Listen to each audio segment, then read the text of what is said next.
Queridos amigos, bienvenidos.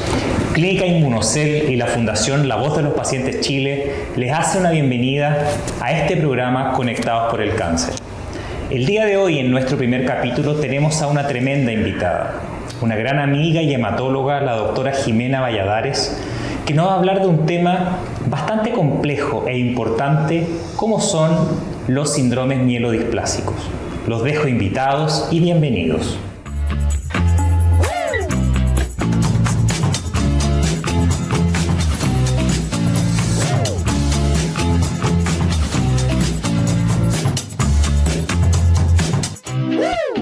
Queremos darle la bienvenida a la doctora por estar con nosotros, hablar de un tema sumamente importante. Vamos a empoderar al paciente y la familia y sobre todo también al cuidador. Vamos a hablar de tópicos tan relevantes en el Conectados por el Cáncer, así que te invitamos a que compartas esta información a través de multiplataformas de La Voz de los Pacientes Chile, en LinkedIn, en Facebook, en Twitter, en Instagram, en todas las plataformas vamos a estar entregando toda esta información que es tan importante en estos tiempos, sobre todo para tener, es la llave, la información es la llave para el día de mañana si es que te llega a ocurrir.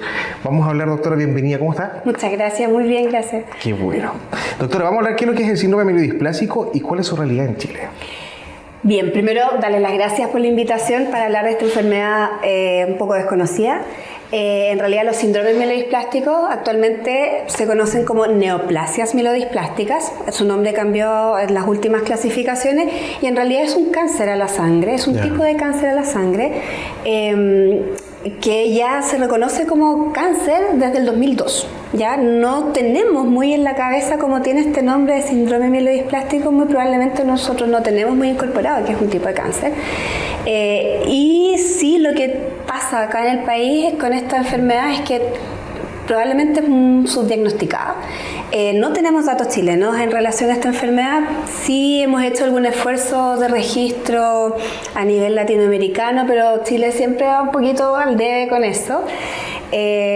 Y bueno, lo que proyectamos en realidad es según las incidencias internacionales, 4 por 100.000 habitantes al año, que dado la población actual probablemente sean entre 500 y 600 pacientes nuevos diagnosticados al año con esta enfermedad. Wow, o sea, ¿se podría considerar como un cáncer raro?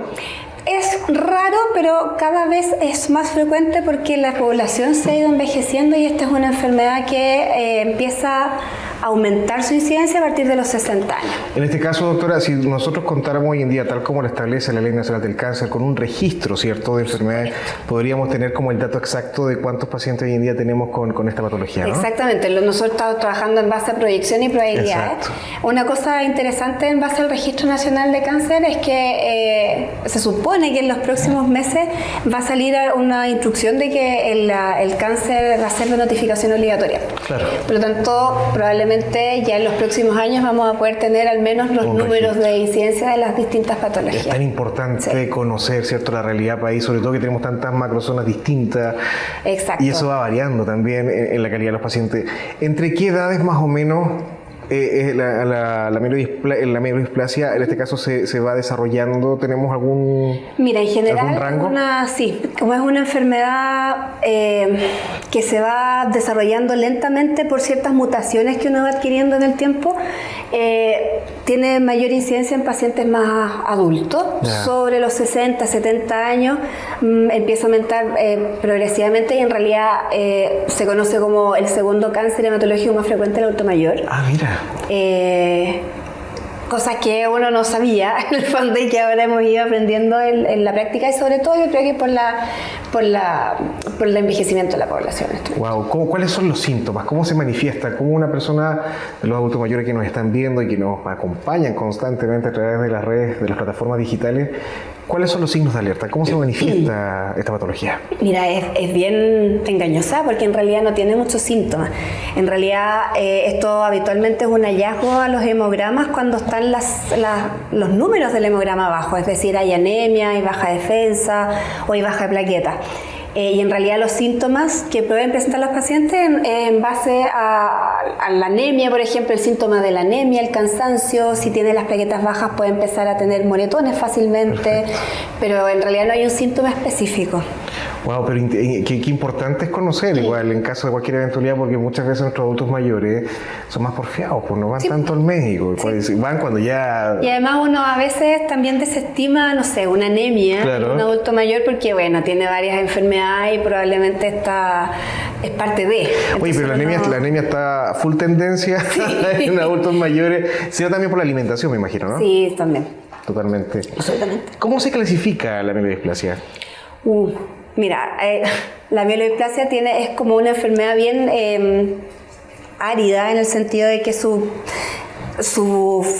base es genética, por lo tanto las clasificaciones en base a varios elementos que uno evalúa del paciente, la edad, la cantidad de bajas que tenga en el hemograma y estas alteraciones genéticas que yo les comento, y en realidad a grandes rasgos uno puede dividir los pacientes en dos grandes grupos, un grupo de alto riesgo y un grupo de bajo riesgo, y en realidad es un riesgo de progresión a una leucemia mieloide aguda. Wow. Hay distintas, dependiendo de dónde caigas, es tu probabilidad de progresar y por lo tanto es la intención del tratamiento y lo que vas a ofrecer al paciente. Doctora, ¿y si algún familiar ha vivido de esta patología, es hereditario? No es hereditario. El hecho que yo diga que es genética es porque uno puede adquirir mutaciones en el tiempo, pero no significa que tú la traspases a tu descendencia o que alguien te la traspasa. Mira. Y por ejemplo, si un adulto mayor hoy en día, que la mayoría de los adultos mayores de ciertas poblaciones, ¿cierto?, están viviendo hoy en día con anemia, ¿cuándo yo debo tomar la alerta con la anemia? Porque vemos pacientes con 14, 12, 10, 9, entonces al final, ¿cuándo la anemia pasa a ser un factor importante para tomar alerta a esta patología? Mira, teóricamente, la Organización Mundial de la Salud tiene definido que anemia para el hombre es hemoglobina menor a 13, y para la mujer es menor a 12. Sin embargo, en general, cuando uno pide o salta la alarma o cuando están las derivaciones activadas, es cuando la hemoglobina baja de 10, porque en ese contexto hay indicación de iniciar algún tipo de tratamiento y de estudiar al paciente. Mira. Entonces, bueno, antes también, digamos, pero en el fondo ahí uno ya tiene que ponerse a pensar otros diagnósticos diferenciales y entre ellas la displasia. Qué importante es también potenciar en esta patología la sociedad civil, en el rol de informar, educar y acompañar, ¿cierto? No se ve mucho, no se habla mucho de mielodisplasia. Nada, muy poco. Y eso nos deja como un sinsabor a nosotros, la voz de los pacientes, porque igual tiene un factor importante en adultos mayores, entonces, y nuestra población en Chile está cambiando muchísimo la estratificación. La curva, digamos. Pero sin embargo, ¿cuál sería el mensaje suyo hoy en día a todas las organizaciones sociales a nivel nacional que trabajamos con cáncer y trabajamos también con otras patologías? Los clubes de adultos mayores yo creo que cumplen un rol importante también en las comunas, en las regiones, ¿cierto?, de poder buscar alguna alternativa, de poder educar también a la población. Hoy en día eso no se ve. ¿Cuál sería su mensaje para ellos? Mira, o sea, nosotros somos muy pro de educar. Nosotros tenemos una organización chiquitita que es del Grupo de Estudio de Mielodisplasia de Chile. Ah, mira.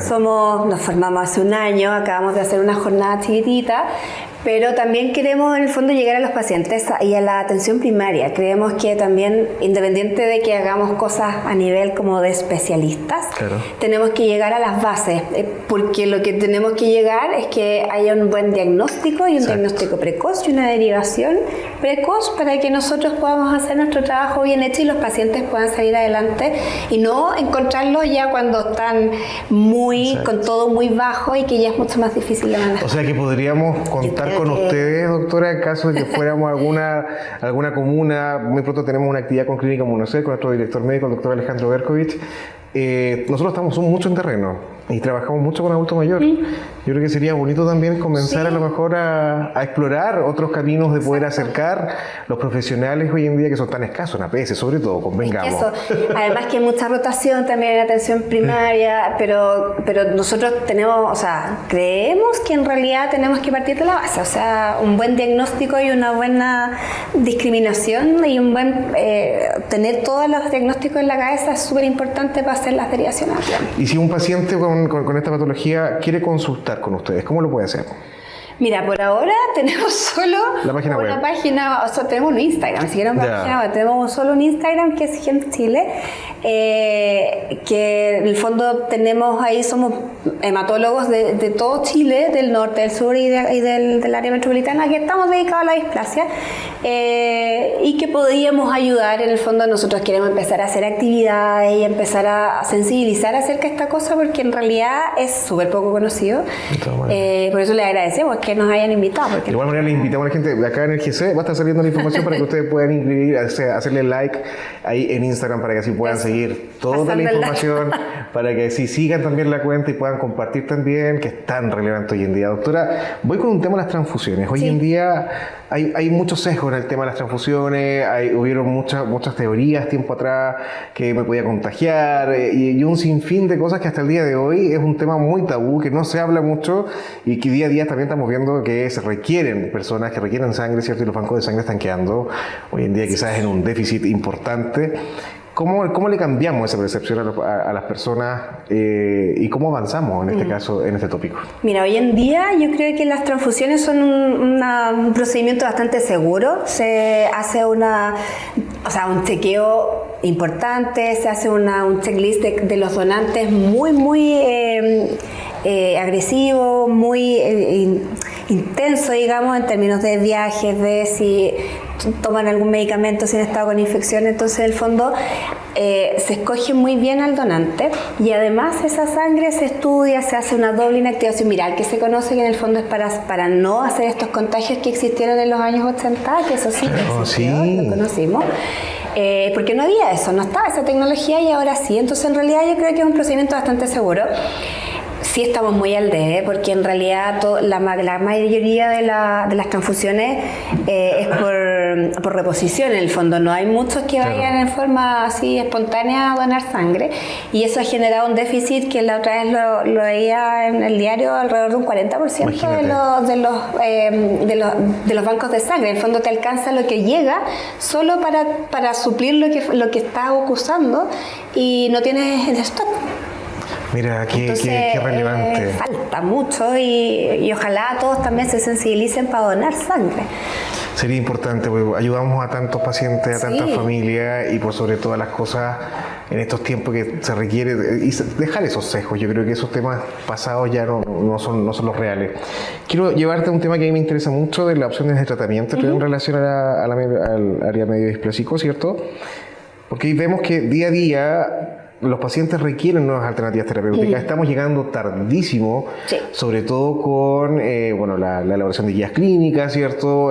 Yo he estado participando en alguna, pero así como vemos que han ido avanzando distintas enfermedades, vamos quedando un poco al debe en relación a nuevas alternativas terapéuticas que en este caso le pueden entregar una mejor calidad de vida, una sobrevida global al paciente, y vemos que eso está como retrasado. Entiendo muy bien que hay un tema de presupuesto, no siempre se logra tener todo, pero ¿qué tipo de tratamientos hay? Porque muchas veces el paciente que está en el sistema de salud pública es el que más sufre, porque muchas veces el sistema de salud privado lo tiene, se puede entregar, y el paciente del sistema público es donde transita por un sistema, ¿cierto?, un poco atochado, pero también volviendo a los bingos, volviendo a las rifas, y muchos de ellos también vendiendo sus casas para poder vivir más. Sí, pues, entonces, ¿qué alternativas terapéuticas tenemos hoy en día y cuáles son los que se vienen de cierta manera? Mira, a ver, si los dividimos, porque nosotros las alternativas terapéuticas las dirigimos según el riesgo que tiene el paciente.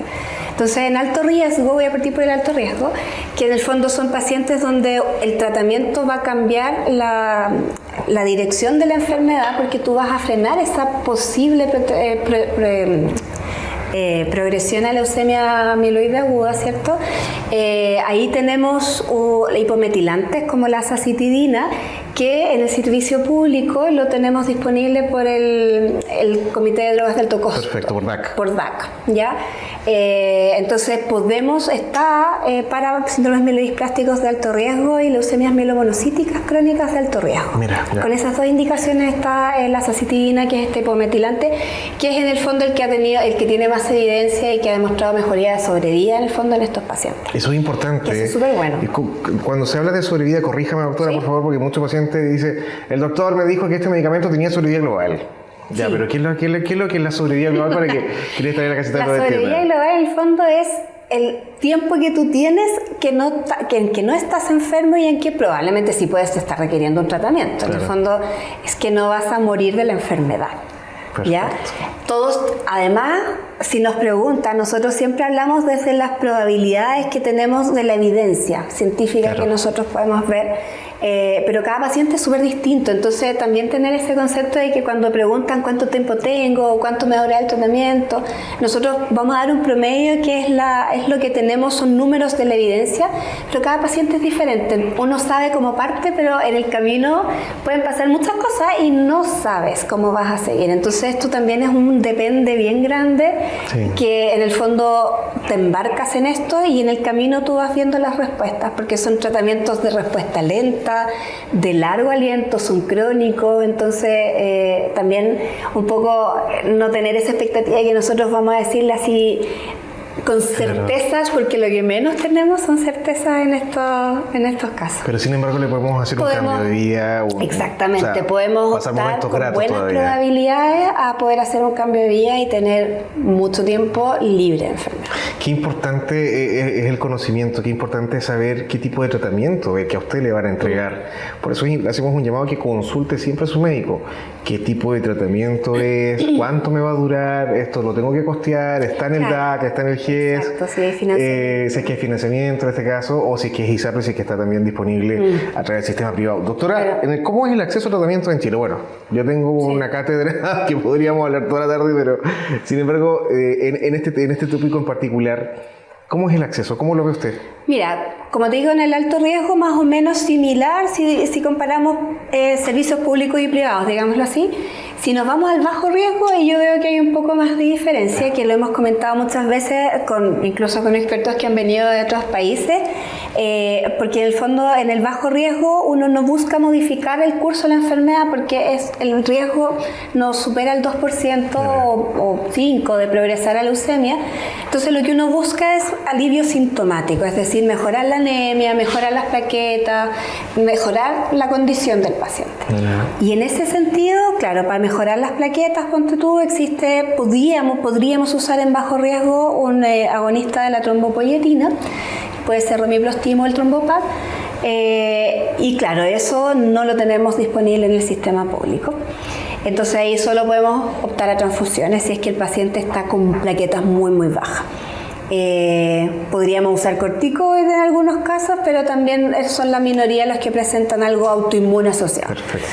Y para la anemia habitualmente podemos utilizar eritropoyetina, que es una inyección subcutánea, pero en dosis súper altas. Nosotros en mielodisplasia podemos usar la dosis mínima, 30.000, y de ahí hacia arriba, 60, 80, 90.000 unidades, son dosis muy, muy altas. Y ahí también hay una diferencia porque en el sistema público contamos con eritropoyetina de 4.000 unidades. Por lo tanto, si tú quieres darle 30.000 unidades al paciente o 36.000 unidades al paciente, significa que tenés que ponerte, no sé, una chorrera de pinchazos diarios que finalmente aburren. Claro. Y el paciente no adhiere. Y sí hay presentaciones en Chile de más unidades, pero obviamente tienen un costo distinto y eso no lo tenemos disponible. Lo mismo que otra droga que ingresó hace un año o un par de años acá a Chile, que es el Luspatercept, que en realidad también es una muy buena alternativa y mejor incluso que la eritropoyetina en algunos casos, que también incluso ahora está teniendo alguna tendencia en mejorar sobre día, pero que tampoco, o sea, lo podemos utilizar en servicio público, pero por compra ocasional, es decir, cada servicio tiene que hacer el esfuerzo por su paciente en particular, y eso es un poco más complejo, obviamente. O sea, necesitamos mayor financiamiento en DAC en este caso. Entonces, probablemente, o sea, acá lo que se requiere, DAC o Ricardo, no sé. Exacto, lo que se requiere hoy en día es que el financiamiento efectivamente se vaya, en este caso no es alternativas terapéuticas al sistema de salud público, se requiere que el DAC hoy en día funcione. Yo me acuerdo, corréjame doctora si estoy bien, que iban a ser 2 decretos por año en DAC. Y este gobierno hasta ahora vamos un poquito al debe. Sí. Sin embargo, agradecemos también, obviamente, todo el esfuerzo que esto significa, ¿cierto? De poder actualizar las guías y poder recepcionar, ¿cierto? Pero, sin embargo, las necesidades de la gente no puede esperar. Eso es lo que a nosotros, como sociedad civil, muchas veces nos deja ese sinsabor un poco, doctora, de que yo sé que ustedes tienen muy buena disposición como médicos, están disponibles para poder avanzar, pero cuando le vemos al paciente que es de escasos recursos, ¿qué saco yo con decirle que esto cuesta una millonada si no va a tener el acceso? Entonces, en realidad tú tenés la obligación de decirle a los pacientes todo lo que hay disponible. Ya.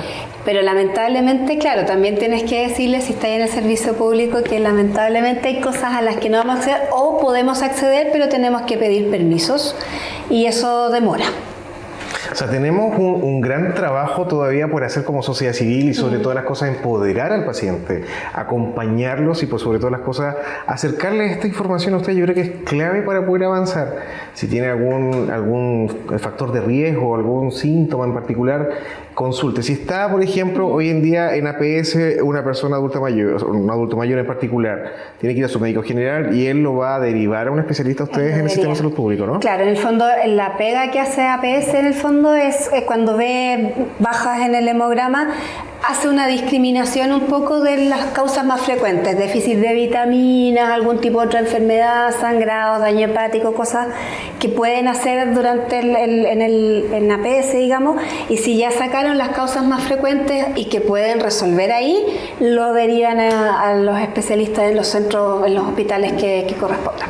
Doctora, te queremos agradecer por estar en el Conectados por el Cáncer. Creo que es tan importante acercarnos a las personas, acercar la educación, acompañarlos y con información tan valiosa. Quiero agradecer tu tiempo, de verdad muy agradable estar contigo, así que te queremos invitar a cada uno de ustedes que nos está viendo que le hagan like, que comparta esta información, que llegue a todos los rincones. Somos tu Fundación Oncológica, la voz de los pacientes Chile, desde las instalaciones de Clínica Inmunocell. Nos vemos en el próximo programa. Doctora, muchas gracias. Muchas gracias a ustedes.